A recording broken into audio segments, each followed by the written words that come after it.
wala na kayong mabibiktima pang mga tao. Sisiguraduhin namin na mamamatay kayo ngayong gabi at hindi na kayo makakapinsala pa. Hindi ako nakikipaglaro sa isang batang tulad mo. Wala kang kakayahan. Hindi mo ko matatalo dahil lang sa tangan mong anting-anting.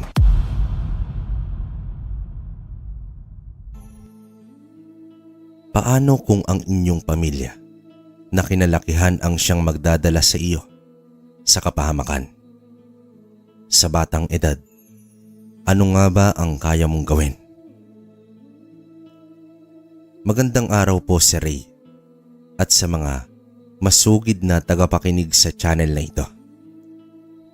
Ang kwentong aking ibabahagi sa inyo ngayong araw ay ang aking mismong karanasan noong bata pa lamang ako.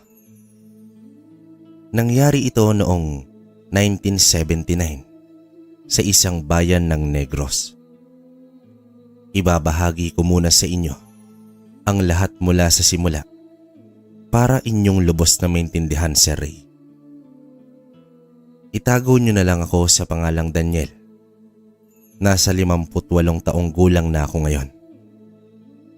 Nandito na ako ngayon nakatira sa Laguna, kasama ang aking anak na lalaki at ang kanyang pamilya. Ang kwento ko ay nagsimula noong bata pa lamang ako kung papaano ko maging isang antingero.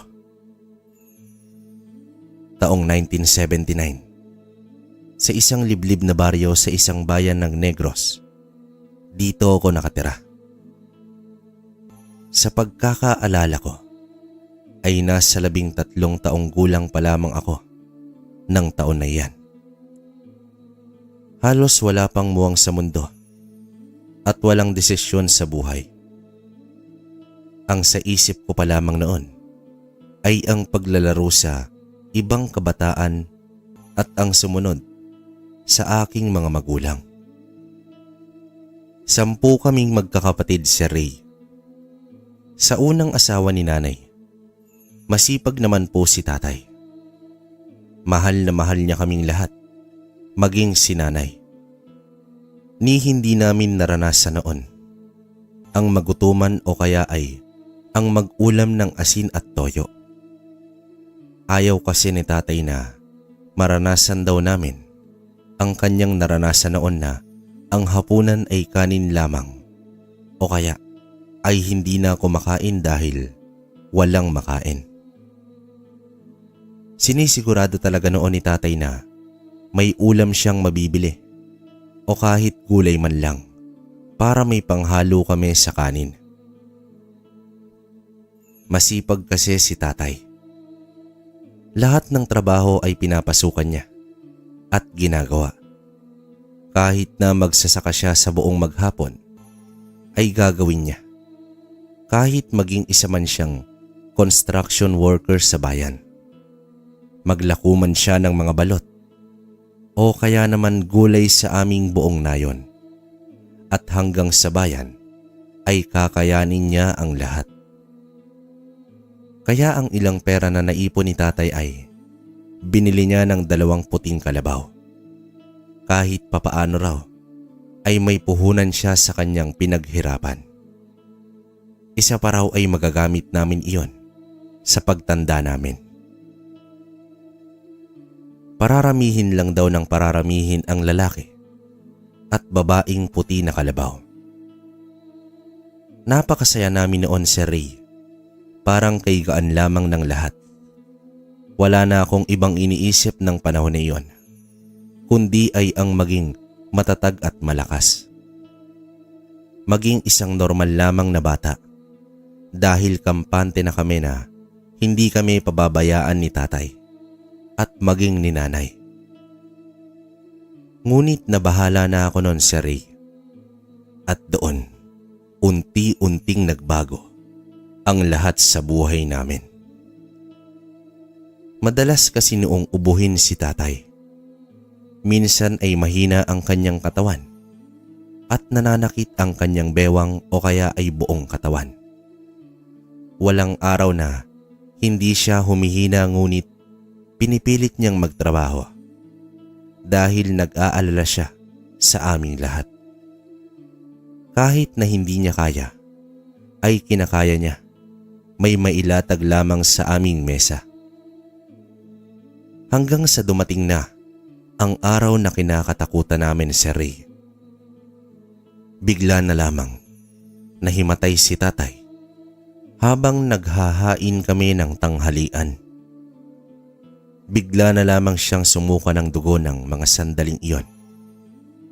Nanginginig ang buo niyang katawan hanggang sa tuluyan na siyang binawian ng buhay. Sinubukan namin siyang dalhin sa ospital, subalit hindi na siya umabot pa. Labis ang lungkot na nadama namin nang mawala si tatay. Doon na rin nagbago ang takbo ng aming buhay.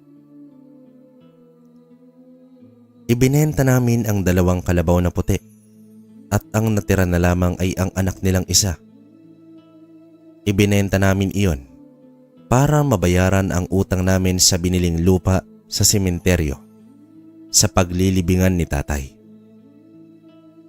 Ginamit din ni nanay ang ibang pera para sa lamay at mga ginastos sa paglibing kay tatay. Ang mga kapatid ko ay nag-alis na rin sa aming baryo at nagkaroon na ng sariling pamilya. Walang permanenteng trabaho si nanay. Nagtatanim lang siya ng palay sa bukid o kaya ay nagtatanim siya ng mga gulay. Minsan ay nilalako niya rin iyon sa aming baryo at sa bayan. Kitang-kita ko ang paghihirap niya at palaging pag-iyak sa gabi. Alam ko na masakit ang nararamdaman niya at nahihirapan dahil sa pagkawala ni tatay. Nasanay kasi noon ang nanay na hindi siya hinahayaan ni tatay na magtrabaho ng mabigat. Halos sa loob lang ng bahay kasi noon si nanay. Nag-aalaga sa amin at gumagawa ng mga gawaing bahay. Isang araw ay lumapit ako sa kanya para kausapin ito. Para mabawasan man lang sana ang bigat na kanyang nararamdaman, ngunit hindi kumibo si nanay. Gusto raw niyang mapag-isa. Kaya hindi naman ako nagpumilit pa.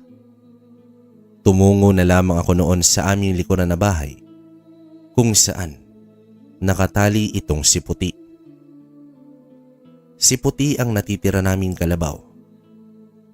Dinala ko si Puti sa may gilid ng palayan para pakainin siya ng damo. Habang pinagmamasdan ko siyang kumakain, ay hindi ko maiwasang ilabas sa kanya ang mga hinaing ko sa buhay. Hindi ko na napigilan ang aking sarili noon na maiyak.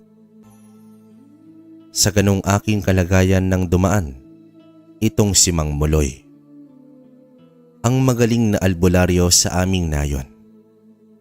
Napatigil siya sa kanyang paglalakad nang marinig niya akong umiiyak. Magkaibigan silang 2 ni tatay, kaya hindi na ako nagtaka nang lumapit siya sa akin at tabihan ako. Naramdaman kong tinapik niya ako sa aking balikat, dahilan para medyo gumaan ang pakiramdam ko. Sabi niya sa akin ay wag ko na raw masyadong dibdibin ang nangyari sa buhay ko. Lahat daw ay may rason. Lahat daw ay may hangganan. Maging masaya na lang daw ako dahil natapos na rin daw ang paghihirap ni tatay. Dito mas napaiyak ako nang marinig ko ang sinabi ni Mang Muloy. Dagdag pa niya na balang araw daw ay magiging maswerte rin daw ako. Maghihintay lang daw ako sa tamang oras at darating din daw yon. Kahit papaano ay gumaan ng loob ko dahil sa sinabi ni Mang Muloy. Nagpasalamat ako sa kanya dahil sa mga sinabi niya. umuwi na rin si Mang Muloy. Pagkatapos ng ilang sandali naming pag-uusap. Pagkatapos kong pakainin si Puti, ay nagdesisyon na rin akong umuwi sa bahay. Pagdating ko sa aming bakuran, ay nagsalubong ang aking dalawang kilay nang marinig ko ang boses na nagmumula sa loob. Boses iyon ng lalaki at nagtatawanan pa sila ni nanay. Mabilis akong pumasok sa bahay at naabutan ko silang nag-uusap sa sala. Habang pinaghahandaan sila ng merienda ng aking kapatid na si Losing, tumungo ako kay nanay para magmano. Tumayo siya at tinawag ang aking pansin. Pinakilala niya sa akin ang lalaking naroroon sa pangalang Romel. Hindi ko nagustuhan ang pagngiti sa akin ni Mang Romel habang inilalahad niya ang kanyang kamay sa akin. Wala sana akong balak na abutin iyon kung hindi dahil kay Nanay Lydia na pasimple akong tinapik sa aking balikat. Kaya kahit labag sa aking loob, ay tinanggap ko ang palad ni Mang Romel. Simula nga noon ay araw-araw nang tumutungo si Mang Romel sa aming bahay para makipagkita kay nanay. Hindi nalingad sa aking kaalaman ang tungkol sa pagpapakita ni Mang Romel sa aming tahanan. Alam ko na nililigawan niya si nanay at nakikita ko naman kay nanay ang labis na kasiyahan. Iyon ulit ang pagkakataon na nakita ko itong naging masaya pagkatapos na mawala itong si tatay. Kahit labag sa aking loob na may bagong lalaki sa buhay ni Nanay Lydia, ay hindi ako tumutol sa kanilang dalawa ni Mang Romel. Mas hangad at mas mahalaga sa akin ang kaligayahan ni nanay. Kung saan siya masaya, ay suportado ko ito. Hindi naman naiwasan ang pagtatanong ng dalawa kong kapatid kung ano ni Nanay Lydia itong si Mang Romel. Hindi ko rin alam ang isasagot ko sa kanila ng mga sandaling yon dahil maski ako ay hindi ko rin alam ang namamagitan sa kanilang dalawa. Hanggang isang araw ay tumungo itong si Mang Romel sa aming bahay na may daladalang mga gamit. Tinawag kami ni nanay para kausapin at ipakilala niyang muli sa amin si Mang Romel bilang kanyang nobyo at ang magiging pangalawa naming tatay. Ngumiti pa si nanay na sana raw ay ituring naming tunay na ama itong si Mang Romel simula ng araw na iyon. Hindi ko alam kung ano ang mararamdaman ko ng mga sandaling iyon nang marinig ko iyon mula sa aking nanay. Nagagalit ako sa kanya dahil napalitan niya na si tatay sa puso niya. Nagagalit din ako at naiinis dahil walang sino man ang makakapantay kay tatay kahit na si Mang Romel pa yan. Para sa akin ay si Tatay Eman lang ang nag-iisa kong ama. Nakita ko ang pagdigusto sa mukha ni Mang Romel nang makita niya ang aking reaksyon at ng aking mga kapatid. Sinabi pa niya kay nanay na mukhang hindi raw namin gusto na naroroon siya kaya nagalit sa amin itong si nanay. Para hindi magalit si nanay ay napilitan kaming ngumiti ng aking mga kapatid. Sinabihan namin si Mang Romel na masaya kami at naroroon siya sa aming tahanan. Akala ko si Ray ng araw na iyon ay magiging masaya na ang lahat dahil sa wakas ay kahit papaano may katuwang si nanay sa lahat ng bagay na gagawin niya. Pero hindi ko inaasahan na iyon pala ang magiging dahilan kung bakit magiging isang kalbaryo ang buhay ko. Dumating ang Tiyo Tonyo sa amin para kunin ang aking dalawang kapatid. Wala kasi silang anak ni Tia Ella, kung kaya't hindi nila tinanggihan si nanay nang ipakupkop ni nanay ang dalawa kong kapatid sa kanila. Labis na natuwa itong si Tiyo Tonyo at Tia Ella nang sumama ang dalawa kong kapatid sa kanila. Ilang beses ko pang kinausap si nanay na huwag kaming paghiwalayan ng aking mga kapatid, ngunit nagalit siya. Hindi niya raw kaya kaming buhayin, gayong hindi na raw ganon kalaki ang kita sa bukid. Sapat lamang daw sa 3 tao sa bahay ang perang kikitain sa pagbebenta niya ng mga gulay. Gusto ko sanang sabihan si nanay na hindi iyon mangyayari kung hindi dumating si Mang Romel sa buhay namin, na walang ibang ginawa kundi ang humilata sa katre buong maghapon. Wala itong ibang ginawa kundi ang mag-utos kay nanay at magtanong kung ano ang makakain. Kapag walang pagkain na nakahain sa mesa, ay magagalit pa ito at mangungutang sa tindahan. Na sa huli ay si nanay ang sinisingil. Hindi pa ito nakontento. Nagawa pang uminom ni Mang Romel at si nanay pa ang hinihingian ng pera pambili ng alak.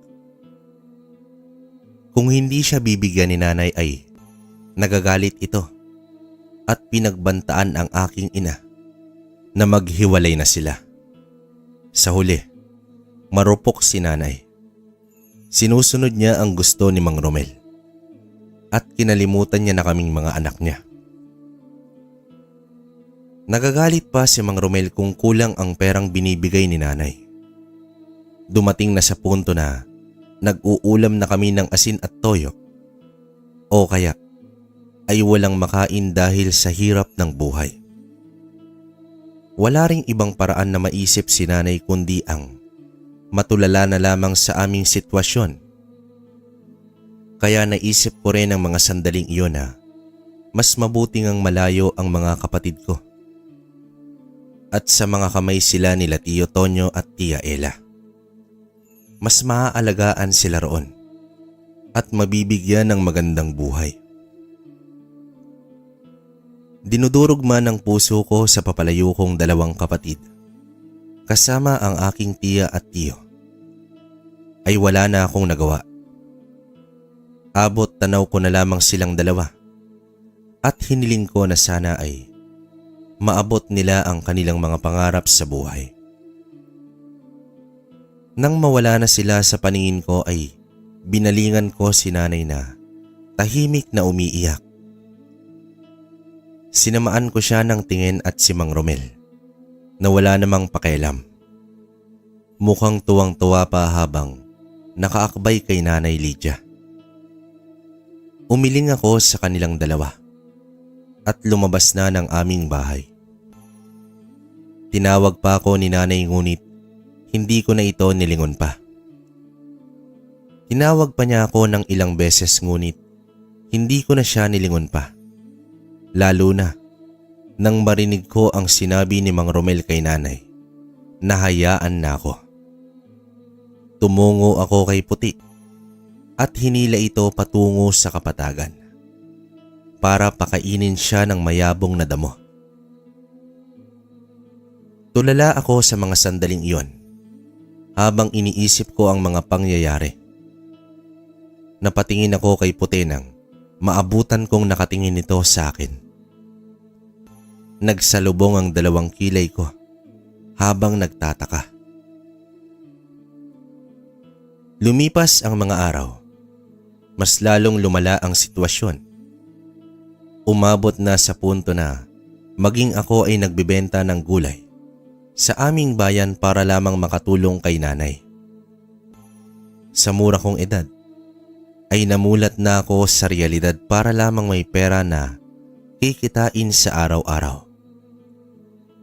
Gusto kong makatulong kay nanay dahil napapansin ko na ang pangangayayat nito at ang kanyang paghihirap. Idagdag pa ang kinakasama niyang si Mang Romel na dagdag isipin. Isang araw ay galing ako noon sa bukid para magtanim ng palay. Nang naabutan ko si Mang Romel at si Nanay Lydia na nagbabangayan silang dalawa. Napahinto ako sa pintuan nang makita kong bigla na lamang sinampal ni Mang Romel si Nanay at sinipa. Sa galit ko ay tinakbo ko ang distansya at tinulak ko si Mang Romel. Lumapit ako kay Nanay at dinaluhan ko siya. Tutulungan ko sana siyang makatayo nang bigla na lamang akong hilahin ni Mang Romel sa aking damit.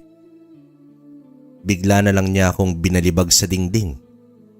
Galit na galit niya akong sinigawan na huwag akong makikialam sa away nilang dalawa ni Nanay.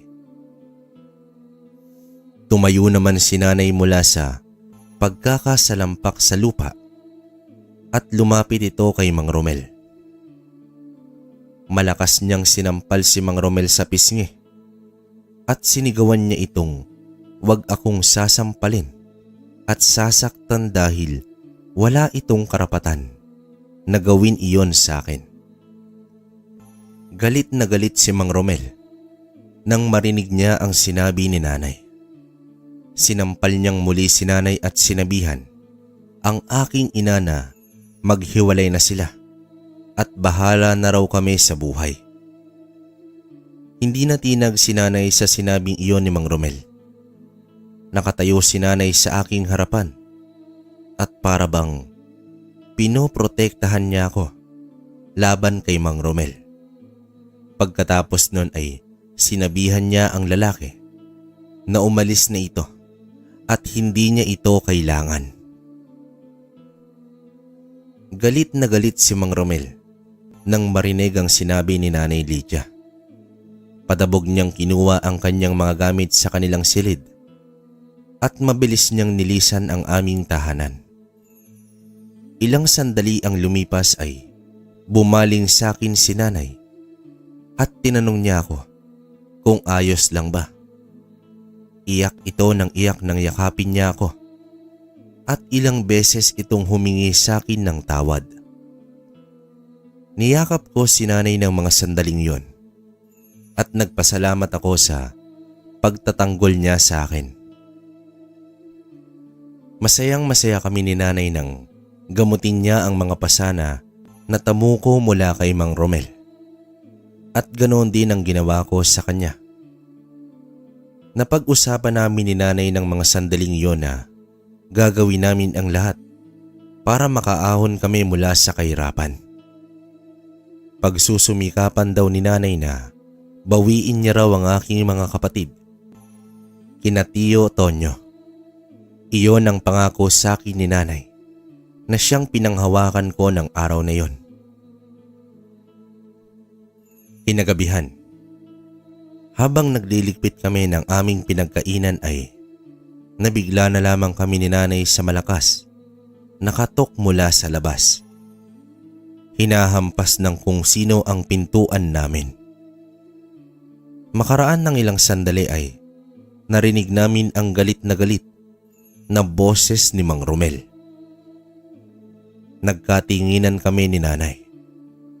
Nagwawala ang lalaki at ilang beses nitong tinatawag si Nanay. Pinigilan ko si Nanay na wag buksan ang pintuan at wag nang harapin. Pero sinabi sa akin ni Nanay na kakausapin niya lang ito at hanggang doon na lamang daw para matapos na ang lahat. Nambubulabog daw ito ng aming mga kapitbahay. Tumango naman ako sa sinabing iyon ni Nanay at hinayaan siyang harapin itong si Mang Romel na nasa labas. Sumunod naman ako sa sala. Pagbukas ng pinto ni Nanay ay sumalubong sa kanya si Mang Romel na galit na galit. lasing ito at mukhang ang daming nainom na alak. Tinulak nito ng malakas si nanay na labis kong ikinagulat. Bago pa makatayo si nanay, mabilis niyang sinaksak ng kutsilyo ang aking nanay sa bandang kalamnan. Sumigaw ako sa gulat at naiyak. Hindi ko alam ang gagawin ko ng mga sandaling iyon. Pakiramdam ko ay natuod ako sa aking kinatatayuan. Narinig kong si nanay na pinapatakbo niya na ako ng pupunta na sa kinaroroonan ko, itong si Mang Romel. Pero hindi iyon natuloy dahil pinigilan ito ni nanay sa pamamagitan ng paghawak sa binti nito. Sumigaw ulit si nanay ng malakas at sinabi niya na tumakbo na ako. Nanginginig ang tuhod ko nang tumayo ako ng maayos. Nag-aalinlangan man ako ay mabilis akong kumilos at tumakbo papuntang kusina. Doon ako lumabas sa likuran habang sumisigaw ako na humihingi ng tulong. Narinig ko ang paghabol sa akin ni Mang Romel. Hindi ko alam kung saan ako patungo noon at hinayaan ko na lamang kung saan ako dadalhin ng aking mga paa. Tumungo ako sa kagubatan. Malakas ang kabog ng dibdib ko sa sobrang takot. Lalo na nang marinig ko ang boses ni Mang Romel na tinatawag ako. Nang makita ko ang malaking puno na nasa parte ng kadiliman ay mabilis akong nagpunta. Umakyat ako ng dahan-dahan sa puno. Tinakpan ko ang aking mga labi nang makita ko si Mang Romel sa ilalim ng puno at hinahanap ako. Ilang beses kong hiniling na wag itong titingin sa itaas dahil kapag nangyari iyon ay katapusan ko na.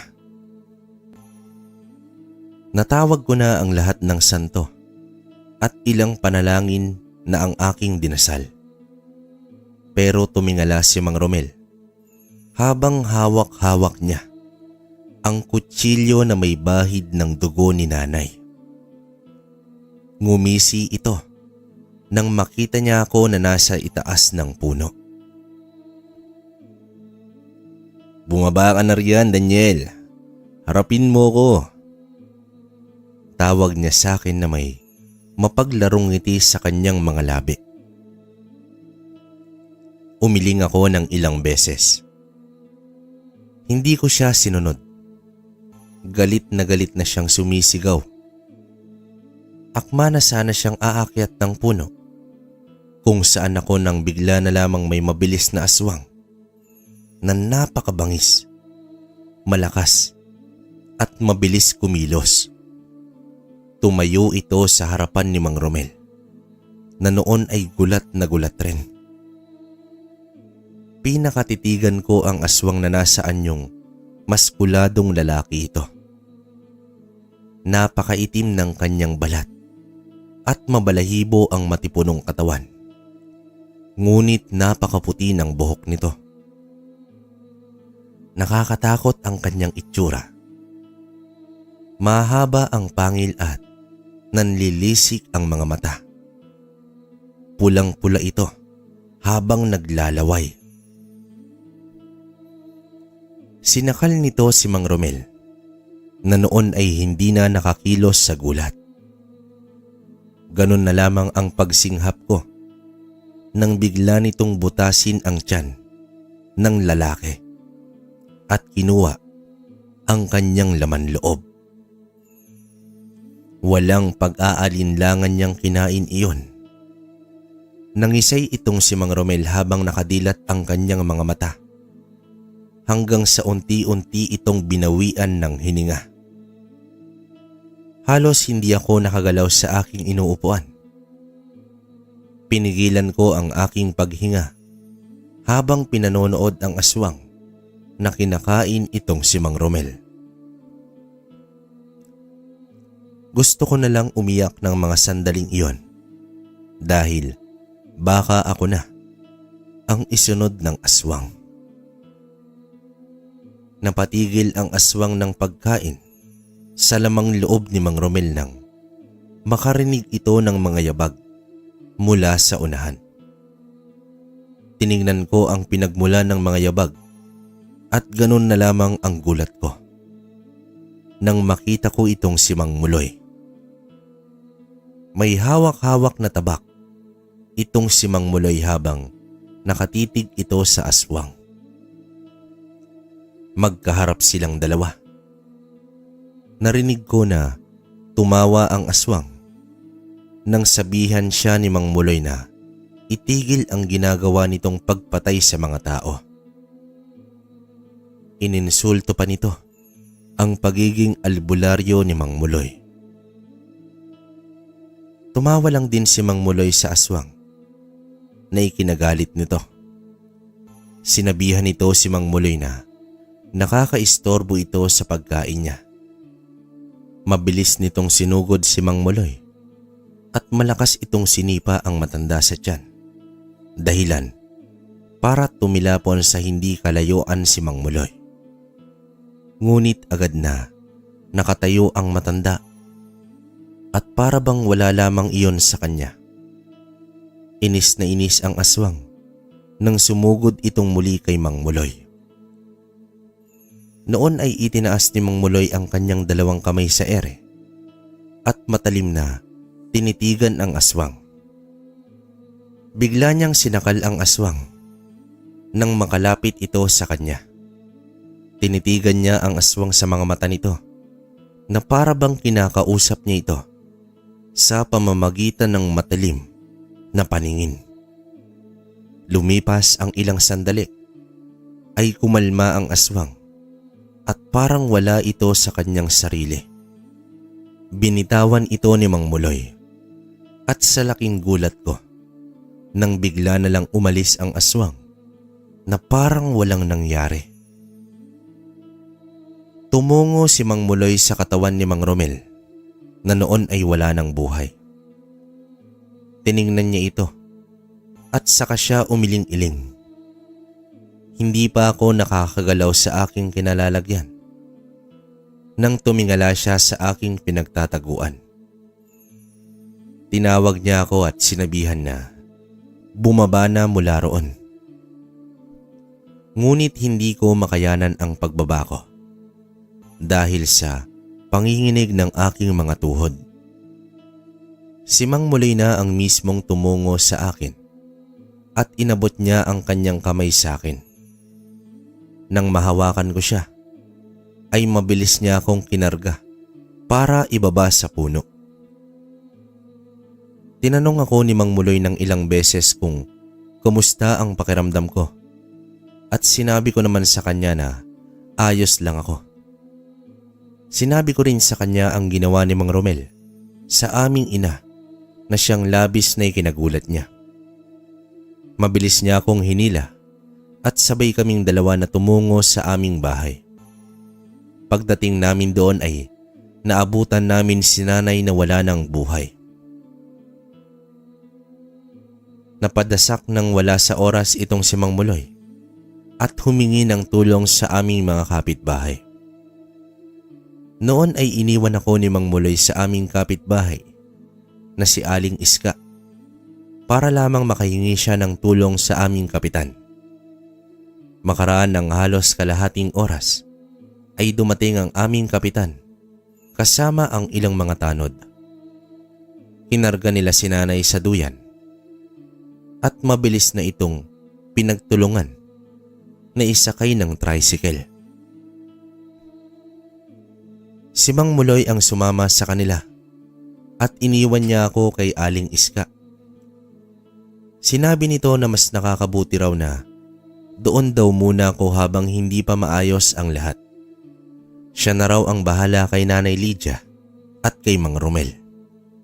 Wala na akong nagawa noon kundi sundin itong si Mang Muloy na siyang mas nakakaalam kung ano ang marapat na gawin. Kinabukasan noon ay Dinala na nga si nanay sa bahay para sa lamay. Si Mang Romel naman ay kinuha ng mga pamilya nito. Hindi sila makapaniwala na aswang ang may gawa noon kay Mang Romel. Pinagbintangan pa nila ako na ako raw ang pumatay sa lalaki. Mabilis naman akong pinagtanggol noon ni Mang Muloy na siyang nakakita sa lahat. Napahiya ang mga magulang ni Mang Romel nang malaman ng mga ito na si Mang Romel ang pumatay sa aking ina. Simula noon ay hindi na sila bumalik sa lamay ni Nanay Lydia para manggulo at humingi ng hustisya. Labis akong nalugmok matapos ang 3 araw ng ilibing si nanay. Para akong nawalan ng gana na mabuhay pa.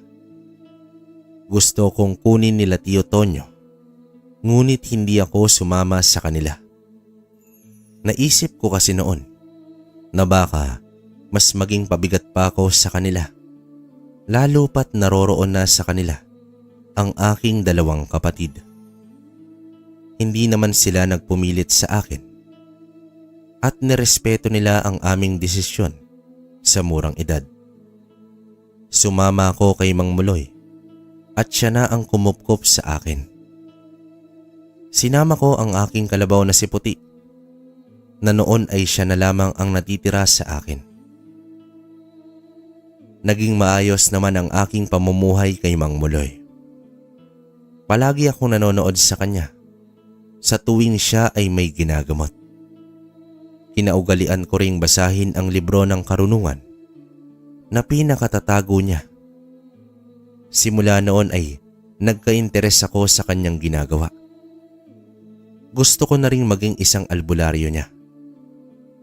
Mas nanaig sa aking puso ang kagustuhan kong makatulong sa aking kapwa at puksain ang kadiliman tulad ng mga aswang at mga masasamang nilalang, elemento, engkanto o tao man. Tinuruan ako ni Mang Muloy kung papaano ang humanap ng anting-anting para daw bilang proteksyon laban sa mga masasamang nilalang. Sinabi niya sa akin na ang kalabaw ko raw na si Puti ay may ngipin na siyang espesyal. Hintayin ko raw itong malaglag tuwing Biyernes at Miyerkules. Kapag daw nagkataon na malaglag iyon sa araw na iyon, ay kunin ko raw ito at dadasalan ng isang orasyon. Sinunod ko ang mga utos at turo sa akin ni Mang Muloy. Palagi akong nakabantay noon kay Puti para lamang malaman kung malalaglag ang kanyang ngipin na espesyal. Ilang beses na akong naghihintay sa wala hanggang dumating ang isang araw. Habang pinapakain ko siya, sa kapatagan ay nalaglag ang kanyang ngipin. Labis ang tuwa ko noon nang makita ko itong kumikislap sa damuhan. Agaran kong tinakbo ang distansya naming 2 ni Puti hanggang sa makuha ko iyon. Nabigla na lamang ako nang sipain niya ako ng malakas. Tawang-tawa na lumapit sa akin si Mang Muloy at tinulungan ako mula sa pagtayo. Noon ko nalaman na kanina pa pala niya ako pinagmamasdan sa hindi kalayuan. Napatingin ako sa kalabaw kong si Puti na noon ay parang walang nangyari dahil bumalik na ito sa pagkain ng damo. Sinabi sa akin ni Mang Muloy na binigla ko raw ang kalabaw kaya daw nasipa ako nito. Tiningnan naman ako ni Mang Muloy para malaman kung may natamo akong sugat at pasa. Nakita ko ang pamamaga ng aking tagiliran kung saan tumama ang paa ni Puti. Umiling si Mang Muloy at siya na ang nagtali kay Puti sa ligtas na parte ng gubat at niyaya niya na akong umuwi. Sumama naman ako sa kanya. Pagdating namin sa kanyang bahay ay agad niyang ginamot ang natamo kong pasa tiningnan niya rin ang aking nakuhang ngipin na mula kay puti. Sinabihan ako ni Mang Muloy na dasalin ko raw ang tinuro niyang dasal sa akin para daw maging isang anting-anting ang ngipin ni puti. Sinunod ko naman ang mga itinuro sa akin ni Mang Muloy. Araw-araw kong dinadasalan ang ngipin ni puti at gumagawa ng orasyon hanggang sa dumating ang araw na naramdaman ko ang malakas na enerhiyang nagmumula sa ngipin ng kalabaw. Pinatingin ko yon kay Mang Muloy at sinabi niya sa akin na isa na raw itong anting-anting. Simula noon ay madalas na akong isama ni Mang Muloy sa kanyang paggagamot at pakikipaglaban sa mga aswang. Tinuruan niya rin ako kung papaano gamitin ang tigalpo sa mabuting paraan. Ang tigalpo ay isang uri ng orasyon na kayang utusan o pasunduin ang inyong kalaban sa pamamagitan ng pag-uusap sa isip. Ngunit bago iyon ay kinakailangan muna ng ilang beses na pagdarasal hanggang sa maging kargado ito. Sa tulong ng libro ni Mang Muloy ay natutunan ko ang iba't ibang dasal para sa tigalpo at nagamit ko ito sa panggagamot at sa pakikipaglaban sa mga aswang. Simula noon ay binansagan na ako sa aming nayon bilang isang mabangis na batang albularyo. Dahil daw mas magaling pa raw ako kay Mang Muloy manggamot at makipaglaban sa mga masasamang nilalang. Sobrang tuwa naman sa akin ni Mang Muloy dahil daw nagbunga rin ang bagay na pinaghirapan niya. Iyon ay ang pagtuturo niya sa akin. Dagdag pa niya na magiging panatag daw ang kalooban niya kapag mawala man siya dahil alam daw niya na may susunod sa yapak niya, na may magpapatuloy raw sa pagiging albularyo para tuparin ang tungkulin na tulungan ang mga taong nangangailangan. Labis naman ang pasasalamat ko kay Mang Muloy dahil tinanggap niya ako sa kanyang tahanan at itinuro niya sa akin ang kanyang kaalaman. Ngumiti naman sa akin si Mang Muloy noon at tinapik ako sa aking balikat. Isang araw noon, habang abala kami sa paghahanda ni Mang Muloy ng almusal, nang umagang iyon nang bigla na lamang may tumawag sa amin. Pagdungaw namin sa labas, ay sumalubong sa amin si Aling Mirna na humahangos at humihingi ng tulong. Masama raw ang pakiramdam ng kanyang anak simula pa raw kagabi. Sa hinuwa nila ay inaaswang ito o minamaligno. Mabilis naman kaming nag-ayos ni Mang Muloy bago kami tuluyang sumama kay Aling Mirna. Pagdating namin sa kanilang tahanan ay agad kong naramdaman ang kakaibang enerhiyang nagmumula sa loob ng bahay. Ramdam ko rin ang pag-init ng aking anting-anting na suot. Tiningnan ko si Mang Muloy ng mga sandaling iyon at tumango ito sa akin. Para bang sinasabi niya na kailangan na naming magmadali hanggat wala pang nangyayaring masama sa anak ni Aling Mirna. Pagkarating namin sa kanilang sala ay agad kaming hinatid sa silid ng kanyang anak. Naabutan namin ang isang lalaking mukhang nasa edad 20 na nakahiga sa katre habang umiiyak. Sapu-sapu nito ang kanyang tiyan. Paulit-ulit itong humihingi ng tulong sa kanyang ina na para bang nahihirapan siya. Pinalabas na muna namin si Aling Mirna para masimulan na namin ni Mang Muloy ang panggagamot. Nagtulungan kaming dalawa ni Mang Muloy sa paggamot sa lalaki. Dinasalan ko ito ng isang uri ng orasyon na tanging kami lamang ang nakakaalam ni Mang Muloy. Makalipas ang ilang sandali ay tumahan ang lalaki sa pag-iyak. Sinimulan na rin ni Mang Muloy ang kanyang panggagamot sa lalaki hanggang sa dasalan na rin niya ito at ilapat ang kanyang hintuturo sa tiyan nito. Napadaing ang lalaki ng malakas na parabang nasasaktan ito sa ginagawa ni Mang Muloy. Hindi siya tinigilan ni Mang Muloy hanggang sa hindi tumahimik ang lalaki. Ilang sandali pa ay may kinuha akong isang dahon at langis mula sa lalagyan ni Mang Muloy at sinimulan ko na ang paghaplos noon sa katawan ng lalaki. Dinasalan ko ang lalaki hanggang sa humupa ang paghinga nito ng malalim. Tiningnan ko rin siya sa kanyang mga mata at noon ay nawala ang nararamdaman nitong sakit. Umaliwalas ang mukha ng lalaki na para bang nakahinga na ito ng maluwag. Nang masiguro namin ni Mang Muloy na wala nang karga ang lalaking anak ni Aling Mirna, ay lumabas na kami ng silid. Naabutan namin si Aling Mirna na nasa sala naghihintay at para bang hindi ito mapakali.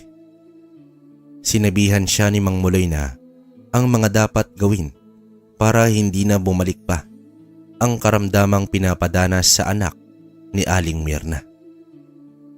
Nagpasalamat naman siya sa amin bago kami tuluyang lumisan ni Mang Muloy. Habang sa daan kami ay hindi namin naiwasan ni Mang Muloy ang pag-usapan tungkol sa kalagayan ng anak ni Aling Mirna. Sa tingin mo, Mang Muloy, sinong may gawa nun sa kanya? Pagtatanong ko sa matanda. Nilingon niya naman ako at saka ito bumungtong hininga. Walang duda, isang aswang ang may gawa nun sa kanya. Isang aswang nagabunan. Dapat sa lalong madaling panahon ay mahanap na natin ito. Sagot nito sa akin. Siya ho ba yung aswang noon na pumatay kay Mang Romel? Pagtatanong ko rito. Tumango si Mang Muloy nang itanong ko yon sa kanya. Wala raw duda na ang aswang na iyon ang may kagagawan sa anak ni Aling Mirna. Tinanong ko si Mang Muloy kung ano ang nakikita niyang rason kung bakit iyon ginawa ng aswang. Ngunit wala siyang naisagot sa akin. Maski raw siya ay hindi niya alam kung ano ang binabalak na masama ng aswang at naghasik ito ng lagim sa aming nayon. Kung hindi raw namin agad na agapan ang anak ni Aling Mirna, baka raw namatay ito sa araw na iyon para maging isa na namang pagkain ng aswang. Tinanong ko si Mang Muloy kung paano namin matagpuan ang aswang na gabunan pero maging siya ay walang ideya.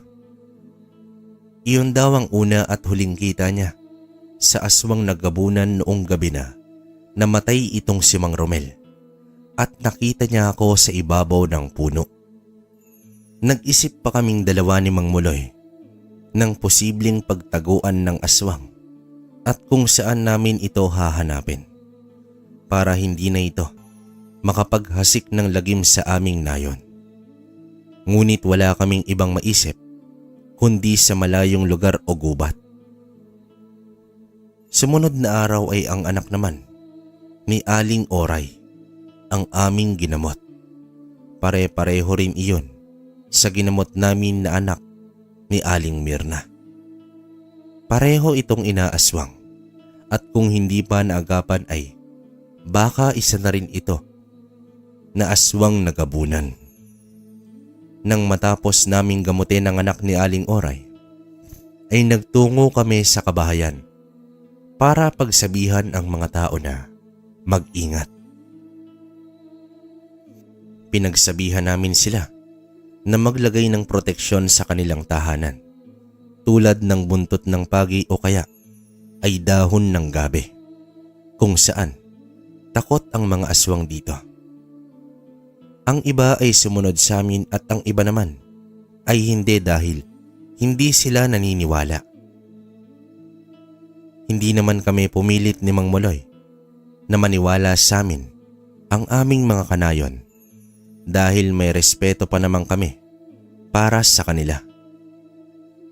Kinagabihan noon ay naisipan namin ni Mang Muloy na simulang hanapin ang aswang na gabunan. Nasisiguro kasi naming dalawa na naghahanap din ito sa lalong madaling panahon. Isa pa ay dala't wala kaming pinapalampas na oras dahil kinakailangan daw naming kumilos bago raw mahuli ang lahat. Bilog na bilog ang buwan ng mga sandaling iyon at nakakatulong iyon sa paghanap naming dalawa ni Mang Muloy. Ngunit hindi rin naming maiwasan na mag-alala dahil alam namin na lumalakas ang aswang kapag ganitong mga araw. Habang naglalakad kami sa gubat ay panay ang dasal ko ng orasyon para sa aking anting-anting at nagtataas na rin ako ng poder sa katawan. Ganon din ang ginagawa ni Mang Muloy. Sa mga sandaling iyon ay hindi ko maiwasan ang tanungin siya kung bakit hindi siya magpamilya. Sinagot naman ako ni Mang Muloy na gustong gusto raw niya. Subalit ayaw raw niyang mapahamak ang pamilya niya kung sakali na sugurin sila ng mga aswang. Mas pinili na lamang daw niya ang mamuhay ng mag-isa kesa raw madamay pa ang kanyang magiging pamilya sa huli.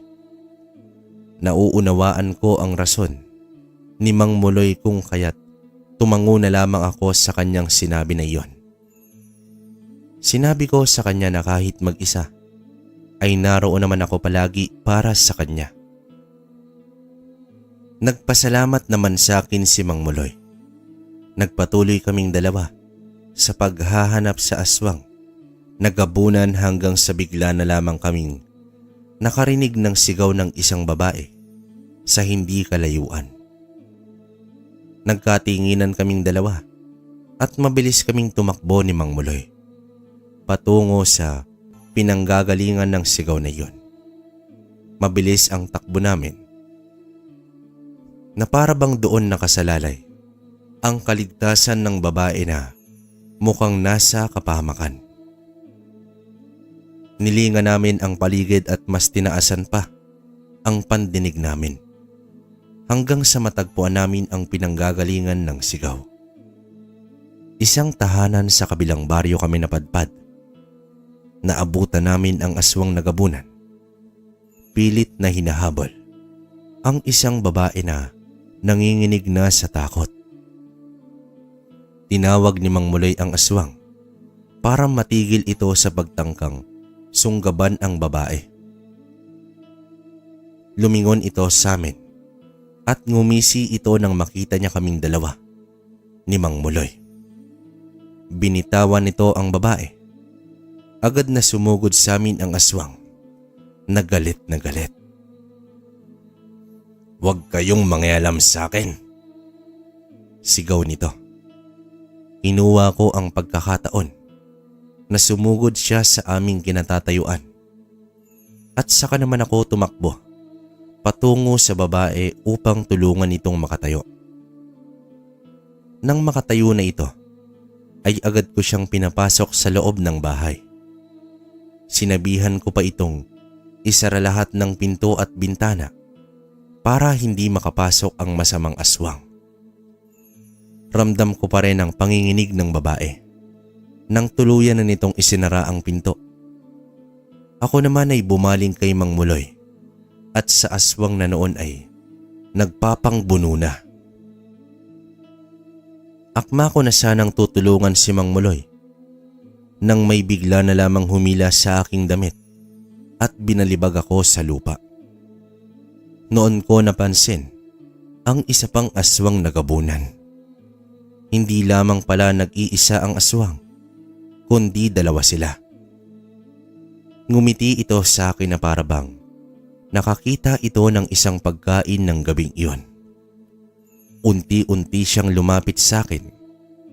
Sinubukan kong tumayo mula sa pagkakabagsak pero hindi ko agad nagawa ng sipain ako muli ng aswang. Umalulong pa ito habang nakatingala sa maliwanag na buwan. Totoo nga ang sabi sa akin ni Mang Muloy, na malakas sila kapag ganitong araw. Mabilis akong tumayo at nagsisimula na akong magdasal ng orasyon para sa aking sarili. Kailangan ko ng lakas at tibay ng katawan para matalo ko ang aswang na gabunan. Napatingin ako ng saglit kay Mang Muloy na noon ay sinipa ng malakas ang kasama na aswang na gabunan patungo sa kakawyan. Tinawag ko ang aswang na gabunan at mabilis ko itong sinugod. Sinipa ko ito sa panga nang lumukso ko ng matulin. Hindi nito inaasahan ang aking atake, kaya medyo gumewang ito at nawalan ng balanse. Ngunit hindi ito natumba dahil naagapan niya iyon. Malakas lamang akong sumuntok at sumipa na siyang kapangyarihan ng aking anting-anting. At iyon ang aking gagamitin para matalo ang isang gabunan. Bukod sa tigal po na aking pinaghandaan at kinargahan ng ilang araw. Pero bago ko yun gamitin, sisiguraduhin ko muna na magagamit ko yon ng tama at hindi ako magkamali. Muling sumugod ang aswang patungo sa aking kinaroroonan. Mabilis ang kanyang kilos at napakaliksi. Ngunit hindi ako nagpatinag sa kakayahan niyang iyon. Sa halip ay mas pinagana ko pa ang aking isipan kung papaano ko ito maiiwasan at tatalunin. Yumuko ako at dumausdos sa lupa nang sunggaban niya ako dahilan para hindi ako nito maabot. Galit na galit siya nang nakatakas ako sa kanyang pag-atake. Nanlilisik ang mga mata niya na para bang isang nakakainsulto iyon sa tinataglay niyang lakas. Hinugot ko ang punyal sa aking bewang at hinarap kong muli ang gabunan. Ngumiti ako rito na para bang hinahamon ko ito sa isang madugong labanan.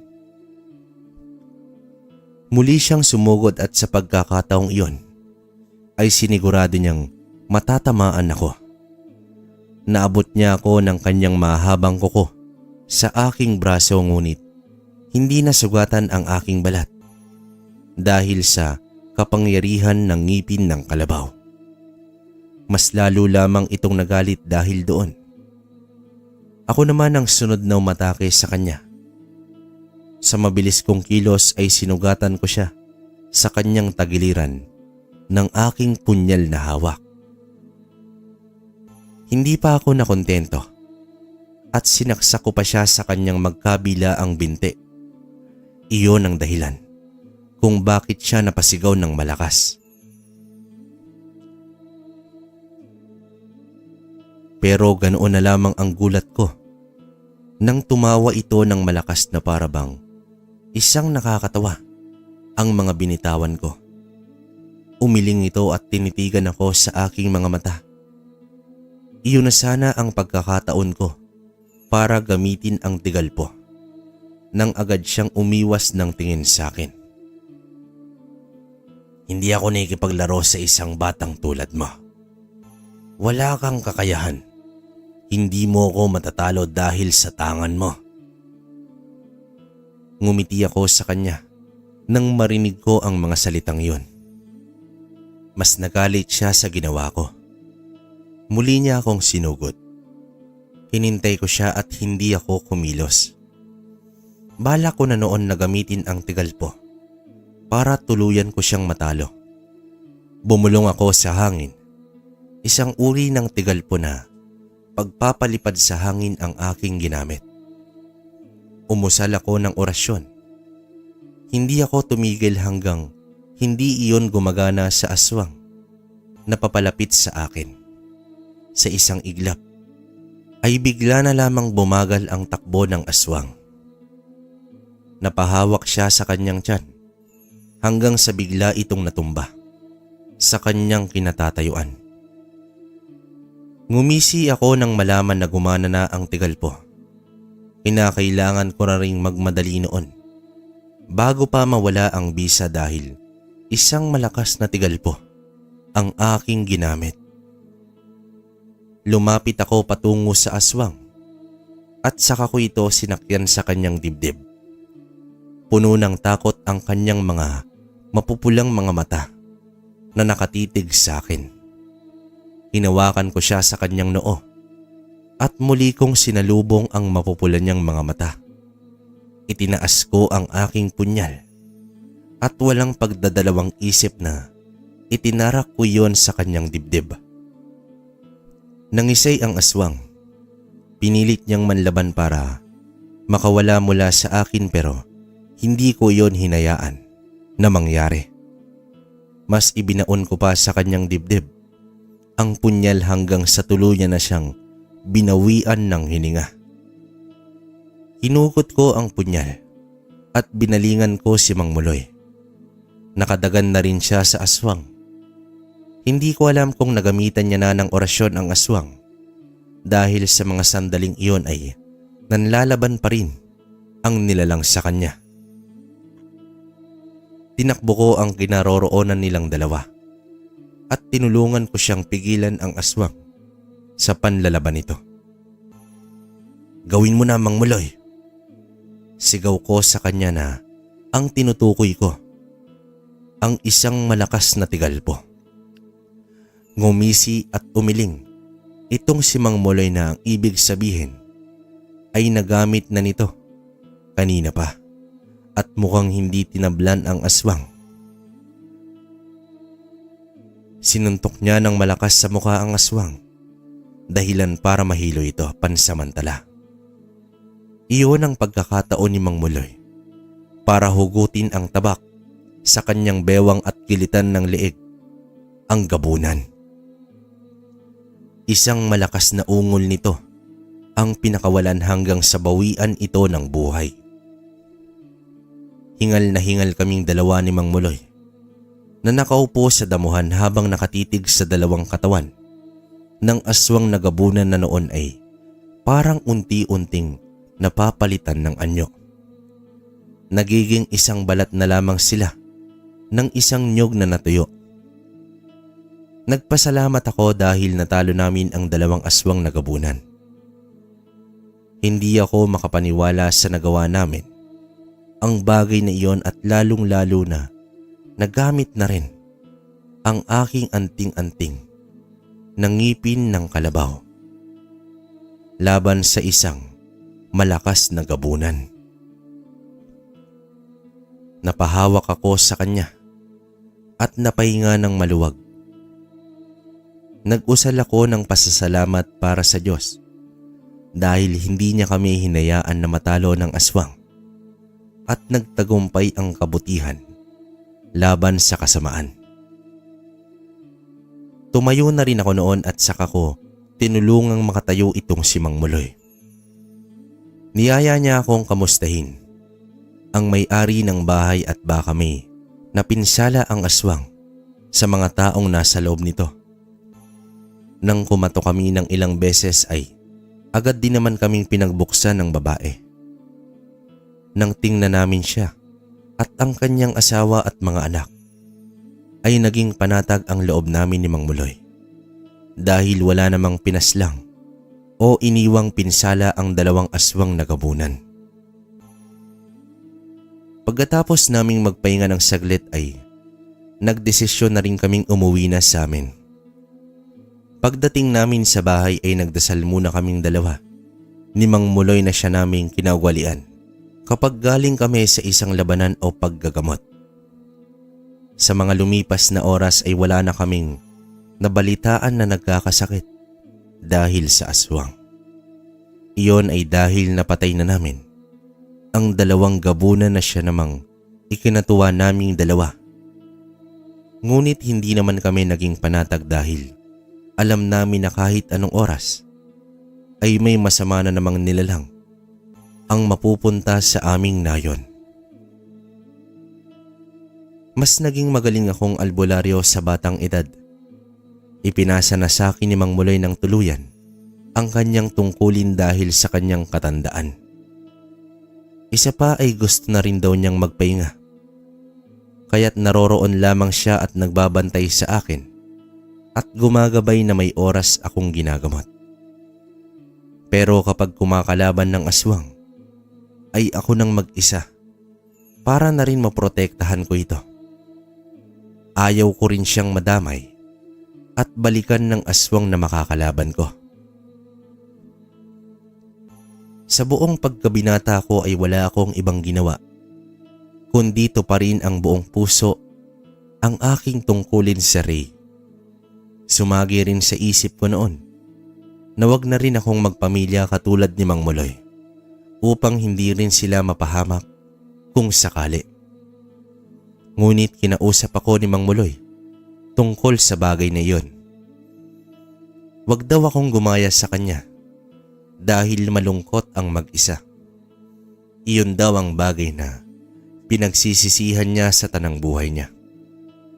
Kaya naman nang magkaroon ako ng pagkakataon, ay naisipan ko ring magpamilya. Nakapangasawa ako at tinanggap niya naman ang aking trabaho.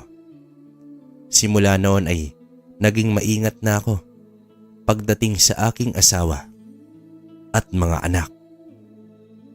Makaraan ng ilang taon ay binawian ng buhay si Mang Muloy dahil na rin sa kanyang katandaan.